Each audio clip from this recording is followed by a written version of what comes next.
Hi friends, চলে এলাম শিবরাত্রির ব্লগ নিয়ে।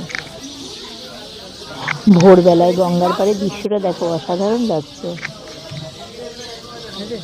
আর চারিদিকে দেখো কত সুন্দর পাখিদের কলরব।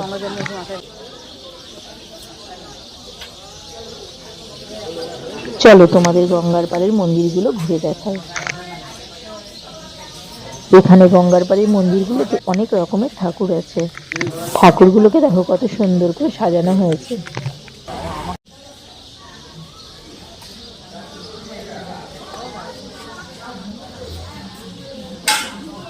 এই রকম নতুন নতুন ভিডিও দেখার জন্য আমার চ্যানেলটাকে লাইক শেয়ার সাবস্ক্রাইব করে দিও, আর সবসময় আমার পাশে থেকো। এখন যেহেতু খুব সকাল, তাই গঙ্গার পাড়টা অনেকটাই ফাঁকা আছে।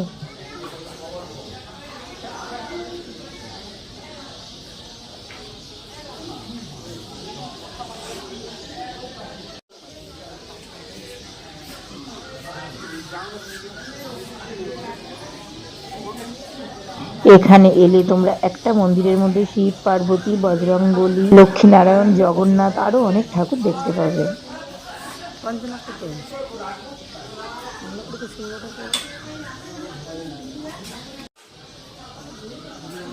এইবার আমরা এখান থেকে সোজা চলে যাব মন্দিরে।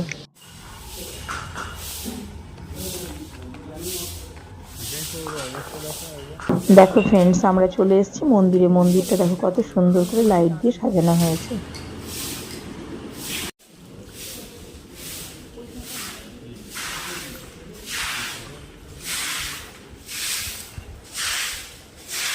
এইবার যেহেতু দুদিন ধরে শিবরাত্রি পড়েছে, তাই আমরা দুদিন ধরেই শিবরাত্রি করেছি।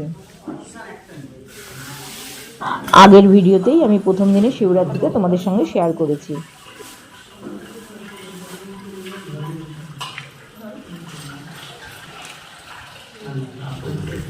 এইবার আমরা দ্বিতীয় দিন শিবরাত্রিটা কোথায় করলাম, কিভাবে করলাম, সেটাই আমি তোমাদের সাথে শেয়ার করছি।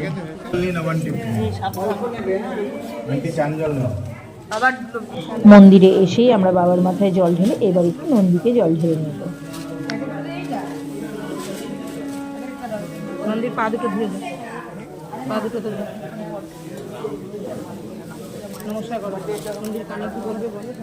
এই মন্দিরে কালকে বহু ভক্তের আগমন হয়েছিল, আজকেও হবে, যেহেতু অনেক সকাল তাই একটু ফাঁকা আছে এখন।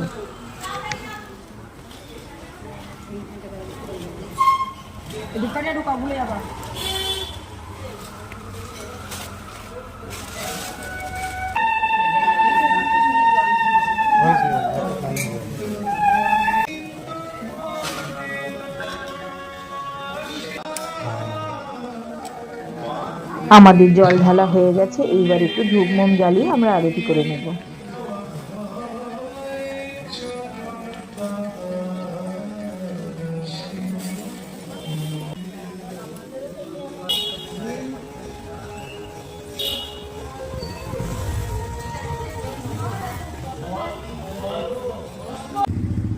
এই মন্দিরটা তোমাদের একটু ভালো করে দেখিয়ে দিই। বড় শিব মন্দিরটাকে ঘিরে রয়েছে আরো ছোট ছোট কয়েকটা শিবের মন্দির।